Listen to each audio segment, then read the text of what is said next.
c'est tellement devenu viral qu'il faudrait qu'on en parle. Parce que la famille paternelle, ils sont toujours absents, ils ne sont jamais là. C'est quand après que tu as un peu d'argent, comment te dire, tu te rappelles de ta tante Fatima là, elle aujourd'hui elle a besoin de toi et vraiment c'est saoulant. Fatima prend une balle perdue. C'est saoulant. Et la vidéo a eu un grand buzz en réalité. Plusieurs commentaires sur la page de Papa Zozoa, plusieurs commentaires. Et dans les commentaires, on va dire que s'il y a ce fossé-là, un conflit ne naît pas de rien. S'il y a ce fossé-là, c'est justement parce qu'il y a une cause. Et la cause, généralement, ce sont les femmes, les mamans, qui gardent les enfants pour elles seules. Et du coup, les enfants grandissent en étant attachés à leur famille maternelle. Mais comme un dicton le dit souvent, c'est l'enfant qui cherche son parent. Il faut aller chercher sa famille maternelle. Et justement, dans les commentaires, on a Yann Jones qui va dire...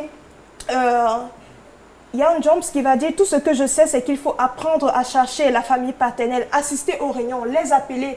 Et on va comprendre que la famille paternelle n'est pas toujours ce qu'on pense. Voilà. Et puis justement, dans les commentaires, il y a une jeune dame qui va intervenir que nos mamans apprennent à donner aussi à la famille paternelle. Elles ne gardent que pour leur famille. Et quand tu as un souci, un problème, tu vas appeler ton oncle paternel, il ne va pas t'aider. » Valère, Robert? Non, je pense que c'est une perception qui n'est pas juste et qui, moi, me semble édulcorée de présenter la chose telle que la dame présente dans sa vidéo.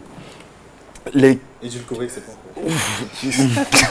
qui n'est pas clair. Ah d'accord, parce que c'est simple, la problématique ou le problème qui est posé ici.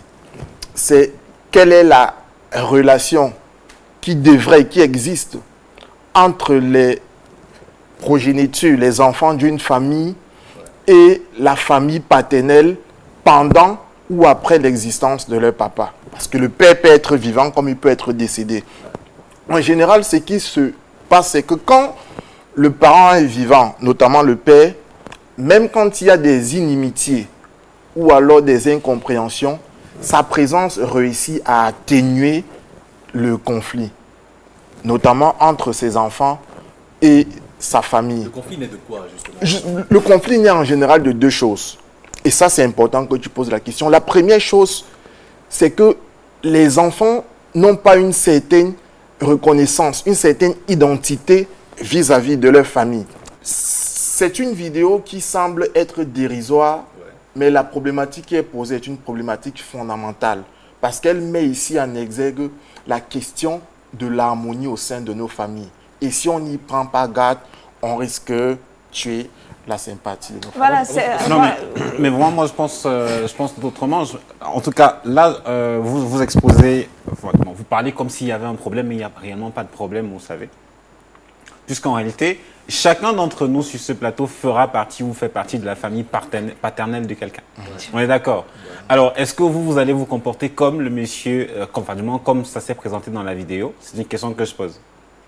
Je réponds rapidement. Oui. Il ne peut jamais répondre rapidement, ce monsieur. Non, je vais répondre rapidement. Allons-y, oui, rapidement. C'est possible que l'on se comporte comme le monsieur. Vous savez, les comportements ou les réactions s'apprécient par contexte. Donc, si on se retrouve dans le même contexte que le monsieur, par exemple, qui avait un frère, et peut-être le frère est décédé, qui avait beaucoup de biens, le monsieur, je pense, il dit la famille paternelle a été exclue, ils n'ont pas été associés à rien, peut-être le frère a été enterré, ils n'ont même pas eu de courant, et vous avez un problème maintenant, vous m'appelez. Non, mais vous ne pouvez pas rejeter votre sang, ce n'est pas possible. Vous ne pouvez pas rejeter votre sang, ce n'est pas normal. En fait, ce n'est pas fondé. En fait, si c'est votre sang, c'est-à-dire que c'est un membre de votre famille, vous êtes dans l'obligation même de l'aider si la personne se retrouve en difficulté. Vous ne pouvez pas dire que, bon, parce qu'à un moment donné, vous nous avez oubliés, vous n'avez pas été, enfin, du moins, proche de nous, on vous met de côté. C'est justement parce que vous vous comportez comme ça, peut-être que les gens l'ont senti beaucoup plus tôt et n'ont pas voulu, à un moment donné, penser à vous. Et là, c'est parce qu'on est vraiment coincé qu'on se dit, mais j'ai vraiment pas du choix, il faudrait que je l'appelle.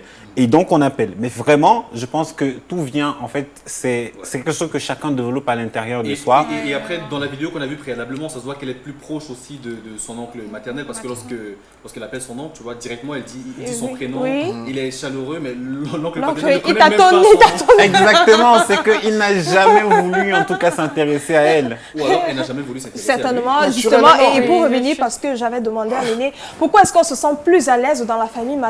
Il m'a tout simplement répondu, parce que tu es chez toi. Tu es mon sang. Je peux douter de l'enfant de mon frère, mais je ne peux pas douter de l'enfant de ma soeur.